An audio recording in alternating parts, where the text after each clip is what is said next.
Cricket में हम देखते हैं कि अच्छी टीम की सफलता के पीछे उस टीम के पास अच्छे दमदार बल्लेबाजों से लेकर खतरनाक बॉलरों की भरमार होती है। लेकिन ओवरऑल क्रिकेट के इस फॉर्मेट में लंबे समय तक वही टीम राज कर पाती है जिस टीम के पास गेंद और बल्ले दोनों से प्रदर्शन करने वाले ऑलराउंड खिलाड़ियों की काबिलियत साथ जुड़ जाती है। और जब भी बात भारतीय ऑलराउंडरों की आती है तो 1983 में कपिल देव तो इरफान पठान, वहीं 2011 में युवराज सिंह के किए गए कारनामों की याद आ जाती है।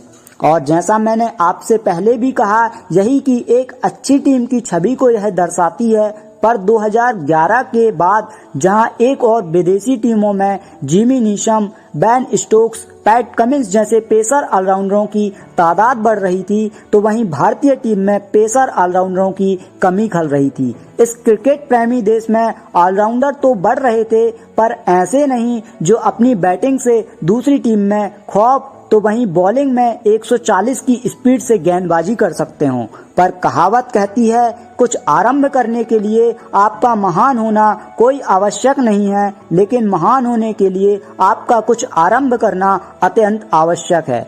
ऐसा ही कुछ इंडिया के बेहतरीन ऑलराउंडर कुंगफू पांड्या की जिंदगी में हुआ। एक वक्त ऐसा भी था जब रोजमर्रा की चीजों के लिए मीलों दूर 350 रुपए के लिए लोकल टीमों के लिए खेलना, तो दूसरी ओर घर की आर्थिक स्थिति सही नहीं होने से एकमात्र मैगी खाकर पूरा दिन मैदान में ही बिता देना। उस समय हार्दिक चाहते तो क्रिकेट को छोड़ छोटी मोटी नौकरी कर सकते थे, पर सवाल अभी भी वही था, तुम क्या आरंभ करने के लिए तैयार हो। आज उसे या तो कोई बिगड़ैल शहजादा कहेगा तो कोई कहेगा एटीट्यूड वाला, पर इस क्रिकेटर ने अपने क्रिकेटिंग करियर में पूरी दुनिया में नाम कमाया है। सन 1993 में गुजरात के 84 गांव में जन्मा। पूरा नाम हार्दिक हिमांशु पांड्या। पिता सूरत में कार फाइनेंस का छोटा सा बिजनेस किया करते थे, तो वहीं मां नलिनी हाउसवाइफ और बड़े भाई का नाम कुणाल पांड्या था। पिता हिमांशु को क्रिकेट देखने का बड़ा शौक था। एक बार वो अपने दोनों बच्चों को बड़ोदरा क्रिकेट स्टेडियम मैच दिखाने ले गए। वहीं से आरंभ हुआ हार्दिक का क्रिकेटर बनने का सपना। अब यह सपना जुनून का रूप धारण करने लगा था। अपनी मां के लाख समझाने के बाद भी हार्दिक का पढ़ाई में बिल्कुल भी मन नहीं लगा और अपने दोस्तों के साथ क्रिकेट खेलते खेलते शाम को देर से घर आना अब उनकी आदत में आ चुका था। पिता हिमांशु का विश्वास और दोनों बच्चों के क्रिकेट के प्रति मोहब्बत को देख ना चाहते हुए भी अपने कारोबार को छोड़ बड़ोदरा की ओर रुख करना पड़ा था, जिसकी उनसे बच्चे क्रिकेट की अच्छी ट्रेनिंग मिल सके, जहां उन्होंने अपने दोनों लाडलों का दाखिला किरण मोरे की क्रिकेट एकेडमी में करा दिया था। अब दोनों भाई क्रिकेट खेलते रहे और दूसरी तरफ पढ़ाई के प्रति झुकाव ना होने के बाद भी पिता का यह अटूट विश्वास कि वे एक दिन बहुत बड़े आदमी बनेंगे। आखिरकार 9वीं कक्षा में फेल होने के बाद हार्दिक ने पढ़ाई में पूर्ण विराम और पूरा ध्यान क्रिकेट के इस खेल में लगा दिया। अब बड़ोदरा में छोटे से किराए के मकान में रहने वाले हिमांशु पांड्या अपने दोनों बेटों को 20 से 25 किलोमीटर दूर क्रिकेट ट्रेनिंग के लिए लाया ले जाया करते थे, तो कभी अपने काम में व्यस्त होने की वजह से अपने दोस्त यारों से बेटों को घर छोड़ने के लिए बोल दिया करते थे। पर यह बात हार्दिक को कतई पसंद नहीं थी। अब पिता ने 10,000 की EMI पर एक बाइक खरीदकर दोनों बच्चों को दे दी। अब दोनों भाई उसी बाइक से एकेडमी आया जाया करते थे। हार्दिक का खेल दिन ब दिन निखरता जा रहा था, तो क्लब क्रिकेट में वो एक मैच विनर खिलाड़ी थे। लेकिन 2008 में पिता हिमांशु पांड्या को अचानक 2 हार्ट अटैक आ जाने से डॉक्टर ने उन्हें बेड रेस्ट के लिए बोल दिया था और घर की आर्थिक स्थिति भी ठीक नहीं थी। अब घर चलाने की जिम्मेदारी हार्दिक और उनके बड़े भाई कुणाल में थी। वो दोनों गांव और शहर की लगभग सभी टूर्नामेंटों को खेलने जाया करते थे। अपनी किट लेकर ट्रेन से जाना और वापस ट्रक या बिना किसी टिकट के ट्रेन से आना अब उनकी मजबूरी में आ चुका था। और 10 रुपए की मैगी खाकर पूरे दिन क्रिकेट मैच खेलना, बदले में 350 रुपए मिलना, तब जाके घर में शाम का भोजन संभव हो पाता था। घर में रखी कार को बैंक के डर से पेड़ के पीछे छुपाना और उधारी बढ़ जाने से दिन भर मैदान में छुपकर गुजार देना और उम्मीद इंडिया खेलने की रखना, जहां 140 करोड़ की आबादी में लाखों सपने रोज टूट जाते हैं और इंडिया टीम में केवल 11 खिलाड़ी ही खेल पाते हैं। अब हार्दिक अपने सारे कंफर्ट से हटकर जहां क्रिकेट के प्रति सब कुछ निछावर करना चाहते थे, एक ऐसा ही जुनून करोड़ों की इस आबादी वाले देश में आपको अलग बनाता है। हार्दिक अपने खेल को निखारते जा रहे थे। जहां सभी एज ग्रुप टूर्नामेंट में अच्छे प्रदर्शन के बाद हार्दिक को साल 2013 में बड़ोदरा की स्टेट टीम में शामिल कर लिया गया और सैयद मुश्ताक अली ट्रॉफी में 7 मैचों के 5 इनिंग में 135 की स्ट्राइक रेट से 127 रन बनाए और बॉलिंग से 5 विकेट भी झटके। टूर्नामेंट की पेमेंट 75 से 80 हजार थी। उसको पाने के बाद उनकी आर्थिक स्थिति कुछ अच्छी हुई कि साल 2013 में डोमेस्टिक मैच के दौरान मुंबई के वानखेड़े स्टेडियम में खेलते हुए हार्दिक ने जहीर और धवल कुलकर्णी जैसे प्रमुख गेंदबाजों के सामने 57 गेंदों में 82 रन के शानदार पारी खेल और यह पारी के बाद हार्दिक की जिंदगी में सब कुछ बदलने वाला था, क्योंकि इस मैच के दौरान उस समय के मुंबई इंडियंस के कोच जॉन राइट वहां पर मौजूद थे और वह इससे बहुत प्रभावित हुए थे जब उन्होंने हार्दिक को साल 2015 में आईपीएल में 10 लाख की प्राइस में खरीद लिया था।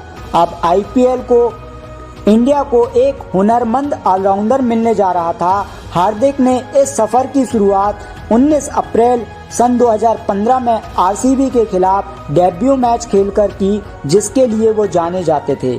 6 गेंदों में 16 रन बनाकर 266 की स्ट्राइक रेट से इस सफर का आरंभ और इस पारी को फिनिश किया। केकेआर के खिलाफ करो और मरो वाले मैच में जहां पांड्या ने 31 बॉल में 61 रन की पारी खेल मुंबई को प्लेऑफ में पहुंचा दिया, इस पारी से लोग हार्दिक पांड्या के नाम को जानने लगे थे। 2015 के आईपीएल में मुंबई दूसरी बार खिताब जीती और हार्दिक को 50 लाख रुपए का इनाम मिला।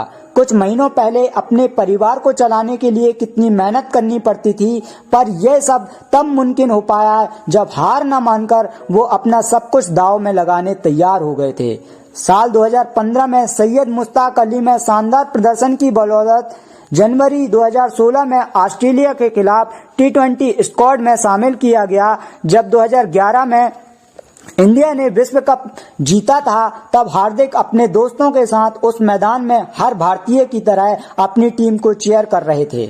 सचिन ने 2015 में हार्दिक से कहा था, तुम 1 साल में इंडिया को रिप्रेजेंट करोगे। अब मात्र 6 महीने बाद ही पांड्या इंडिया की नीली जर्सी में खेलने जा रहे थे। 26 जनवरी 2016 एडिलेड में हार्दिक का यह सपना पूरा हो गया। इसी साल एशिया कप में हार्दिक ने पाकिस्तान के खिलाफ 8 रन देकर 3 विकेट नेस्तनाबूद कर दिया था। 2016 के T20 विश्व कप में बांग्लादेश के साथ उस मैच को कौन भूल सकता है, जब बांग्लादेश के जबड़े से जीत निकाल भारत को यह मैच जिता दिया था। आखिर वो ओवर आज भी भारतीय फैंस को याद है। अब भारतीय फैंस की उम्मीदें हार्दिक पांड्या धीरे धीरे खुद को एक बेहतरीन ऑलराउंडरों में शामिल कर रहे थे। अक्टूबर 2016 में पांड्या ने न्यूजीलैंड के खिलाफ वनडे मैच में पदार्पण कर मैन ऑफ द मैच का अवार्ड हासिल कर वह पहले ही मैच में man of the match award पाने वाले चौथे खिलाड़ी के रूप में उभर के आए थे। अब वह मैच हर जीवन के खिलाड़ी के टर्निंग पॉइंट का एक मैच जरूर होता है। वही मैच 2017 के चैंपियन ट्रॉफी के फाइनल में पाकिस्तान के खिलाफ जब भारतीय टीम बिखरने लगी, तब पांड्या ने शानदार बल्लेबाजी का प्रदर्शन कर छक्के चौके जड़ते रहे और जब तक पांड्या क्रीज में थे, भारत की जीत की उम्मीदें बनी रहीं। लेकिन 43 बॉल में 76 रन की पारी छोटी और डरावनी वाली खत्म हुई और भारत उस मैच को हार गया।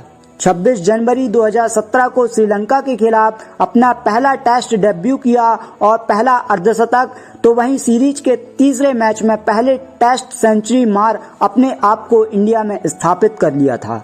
अब लोग उन्हें भारत का अगला कपिल देव कहने लगे थे, तो किसी ने हार्दिक को कुंफू पांड्या का नाम दिया था।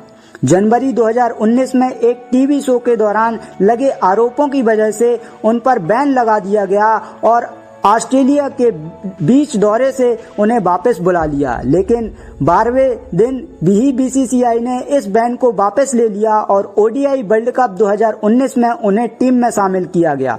2020 में हार्दिक ने एक्ट्रेस नताशा को अपना जीवन साथी चुना। पिता हिमांशु पांड्या को 26 जनवरी 2021 में हार्ट अटैक से उनका देहावसान हो गया और हार्दिक का फॉर्म भी डिप चला गया, जहां 2021 टी20 विश्व कप में खराब प्रदर्शन और उनकी बैक इंजरी के चलते टीम से बाहर कर दिया गया।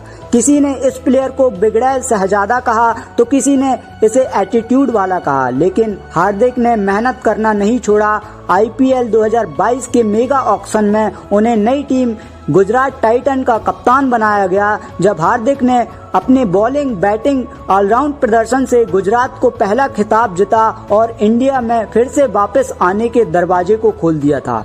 अभी हाल ही में खेले गए पाकिस्तान के खिलाफ एशिया कप के रोमांच मैच में भारत को जीत दिला खुद को नंबर 1 ऑलराउंडर साबित कर दिया है। तो यही कहानी इस क्रिकेटर की, जिसने क्रिकेट के लिए सब कुछ समर्पित कर दिया, और जब भी किसी इंसान को इस तरह की मेहनत करता है तो भगवान उसे अच्छा इंजाम जरूर देते हैं। हम भारतीय बस यही दुआ करते हैं कि हार्दिक यूं ही अपने ऑलराउंड प्रदर्शन से इंडिया को मैच जिताते रहें और यूं ही फिट रहें। आप हार्दिक पांड्या की इस कहानी से क्या सीखते हैं और आपको मेरी ये कहानी कैसी लगी, नीचे कमेंट सेक्शन पर जरूर बताएं।